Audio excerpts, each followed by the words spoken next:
Alors, nous allons voir l'outil sélection d'objets, mais cette fois-ci sur une photo, un traitement habituel de détourage, par exemple, sur cette photo, avec plus de difficultés certainement. Donc, on va vérifier ça, justement. On va voir comment utiliser, dans un premier temps, une sélection rapide avec sélection d'objets, et ensuite, comment améliorer cette sélection dans sélectionner et masquer, qu'on verra dans un deuxième temps, dans une autre vidéo. Alors, je prends l'outil de sélection d'objets, ici. J'utilise le mode lasso que j'ai choisi ici. Pardon, je me suis mis en lasso ici, et je me mets en mode ici additionnel pour pouvoir faire éventuellement plusieurs sélections.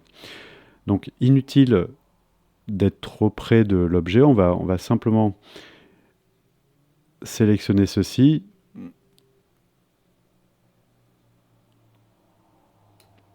Voilà, je laisse Photoshop travailler, il va détecter les contours avec, comme je vous disais, dès qu'il y a un peu moins de contraste, une reprise à faire après au niveau de la sélection. On va garder ça. Je vais sélectionner les 3 qui sont là, qui seront plus difficiles puisqu'ils sont en arrière-plan. Je vais essayer de les prendre comme ceci, et puis on retravaillera ceci. C'est pas mal quand même. Je vais zoomer un peu.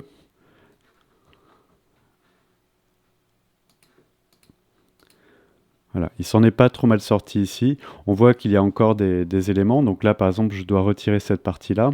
Ici, il faudrait que je retire cette partie-là. Donc cette fois-ci, je repars avec mon outil de sélection d'objets, et je me mets en mode soustraction, et puis je vais retirer cette partie-là.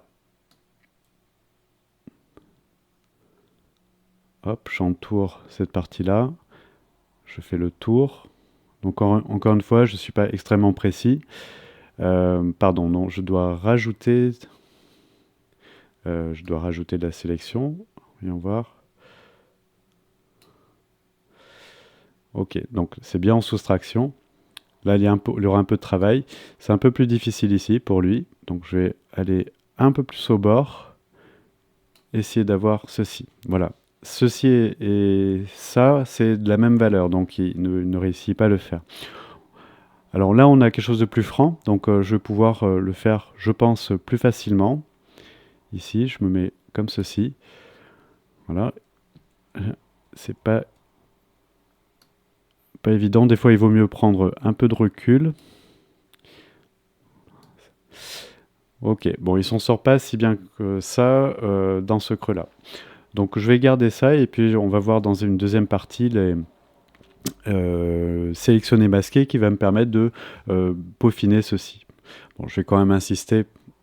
Ici, je me mets en mode addition pour récupérer le croc qui est ici. Voilà, je fais le tour. Il devrait normalement le détecter assez facilement. Donc, rappelez-vous qu'il faut quand même du contraste. Je ne pense pas pouvoir aller beaucoup plus loin ici. Peut-être ici, rattraper cette partie-là en mode additionnel là-haut.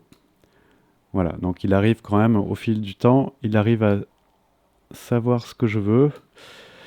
Voilà, donc j'ai quand même réussi à rattraper ça. Donc n'hésitez pas à reprendre le contour de l'objet. Il y a une deuxième analyse qui se fait. Là, je vais soustraire. Voilà.